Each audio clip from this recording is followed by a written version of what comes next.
1937च्या प्रांतीय निवडणुकांमध्ये काँग्रेसने देशाचा जबरदस्त असा विश्वास संपादन केला। मंत्रिमंडळाच्या गठनानंतर काँग्रेससमोर मुख्य आव्हान होते जनतेच्या अपेक्षांवर खरे उतरण्याचे, आणि यासाठी काँग्रेसच्या मंत्रिमंडळाने जीवापाड प्रयत्न केले।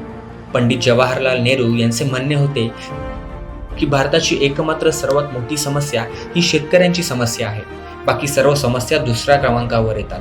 आपल्याला आपल्या आश्वासनांप्रती प्रामाणिक राहिले पाहिजे आणि शेतकऱ्यांच्या अपेक्षा पूर्ण केल्या पाहिजे। काँग्रेस अध्यक्षाच्या रूपात नेहरूजींच्या या वक्तव्याचे चहूबाजूंनी स्वागत झाले। परिणामी काँग्रेस शासित सर्व प्रांतात काष्टकरी विधेयक आणले गेले। एवढंच नाही तर मुंबईत तर काँग्रेसने जप्त केलेल्या किंवा विकलेल्या जमिनी शेतकऱ्यांना परत मिळवून देण्यात यश संपादन केले। काँग्रेसने सर्व प्रांतात शेतकऱ्यांना सावकारांपासून वाचवण्यासाठी आणि सिंचनाच्या सुविधा वाढवण्यासाठी महत्त्वपूर्ण प्रयत्न केले। काँग्रेस आपल्या निवडणूक घोषणापत्रात राजकीय कैदी आणि नजरबंद असलेल्या लोकांच्या मुक्ततेसाठी वचनबद्ध होती।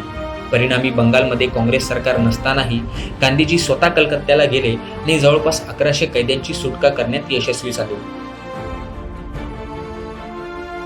संयुक्त प्रांतातील काँग्रेस सरकारने खूप साऱ्या कैद्यांची सुटका केली, ज्यामध्ये काकोरी प्रकरणातील प्रमुख बंदी होते, ज्यांनी पंडित रामप्रसाद बिस्मिल यांच्या नेतृत्वात इंग्रज सरकारची झोप उडवली होती। जनतेने काँग्रेसच्या या निर्णयाचे जोरदार स्वागत केले। एवढंच नाही तर जेव्हा यूपी आणि बिहारच्या गव्हर्नरांनी कैद्यांच्या मुक्ततेवर रोख लावली, तेव्हा दोन्ही प्रांतांच्या काँग्रेस प्रधानमंत्र्यांनी लगेचच राजीनामा दिला। परिणामी इंग्रज राजवटीला झुकावे लागले। जनतेला दिलेले शब्द काँग्रेससाठी जुमले नाही तर संकल्प असतात, म्हणूनच त्यांना पूर्ण करण्यासाठी आम्ही दृढ संकल्प करतो। 28 महिन्यांच्या छोट्याशा कार्यकाळात प्रांतीय सरकारांनी जे कार्य केले ते स्वातंत्र्यानंतर काँग्रेस सरकारच्या निर्णयांचा पाया बनले, ज्याच्या बळावर आधुनिक भारताचे स्वप्न साकार होऊ शकले। अजूनही काँग्रेसच्या प्रांतीय सरकारांच्या यशोगाथेचा एक चरण बाकी आहे।